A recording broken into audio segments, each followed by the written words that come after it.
Brasiliano é um cidadão brasileiro. Seu grande sonho é ter um carro importado e uma casa bem grande. Um belo dia passou em frente a um banco quando foi seduzido por uma propaganda irresistível de empréstimo. Juntou os documentos necessários, foi ao banco e lá confirmaram sua ideia, lhe dizendo que mais do que um empréstimo, o que ele estava fazendo era um investimento. Com o dinheiro em mãos, Brasiliano foi diretamente à loja de carros, comprou um modelo completo e saiu pelas ruas feliz com um sorriso no rosto. O próximo passo foi construir uma casa, mas não uma casa comum, seria uma grande casa, com cômodos de sobra.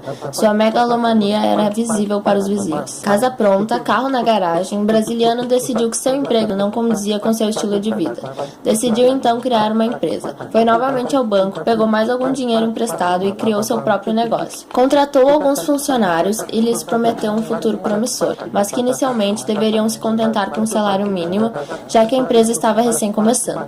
Deveriam esperar o bolo crescer para que depois pudesse ser dividido em fatias. Assim viveriam em condições melhores e receberiam os benefícios necessários. Passado um tempo, os funcionários começaram a cobrar a manutenção dos equipamentos da empresa. Brasiliano foi correndo ao banco, fez mais um empréstimo, já que os juros eram baixos e o gerente era camarada. Brasiliano então comprou novos equipamentos e construiu mais uma casa para passar o verão na praia. Certo dia recebeu a ligação de um funcionário para avisar que o principal fornecedor havia triplicado o preço dos produtos.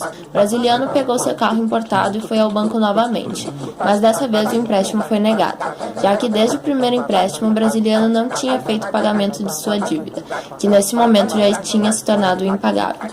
A empresa faliu, o brasiliano teve que vender seus bens, os funcionários ficaram sem os seus salários, sem os seus empregos e sem a prometida fatia do bolo. Agora imagine essa história acontecendo com o país.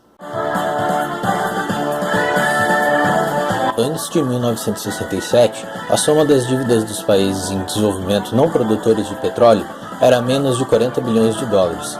Daí em diante, subiu para 97 bilhões em 1972 e para 375 bilhões em 1980.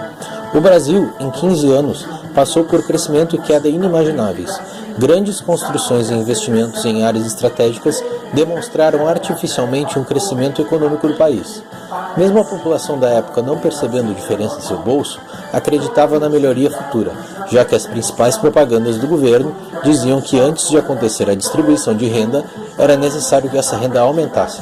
A megalomania das grandes construções como a usina de Itaipu não passaram de vitrine para o regime militar que pretendia se consagrar. A Organização dos Países Exportadores de Petróleo criou um cartel e aumentou bruscamente o preço do barril. Ao mesmo tempo, os Estados Unidos, detentores das dívidas brasileiras, aumentaram o percentual do juro a ser pago, o que gerou uma crise mundial, onde uma das únicas opções a longo prazo para fugir da crise era reduções nas importações de petróleo. Mas no caso do Brasil, somente a estação não bastava para repor os valores dos juros dos empréstimos.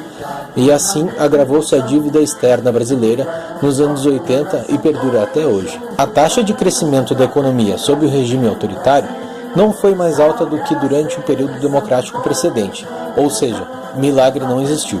Mais do que isso, o chamado milagre não salvou a economia do país.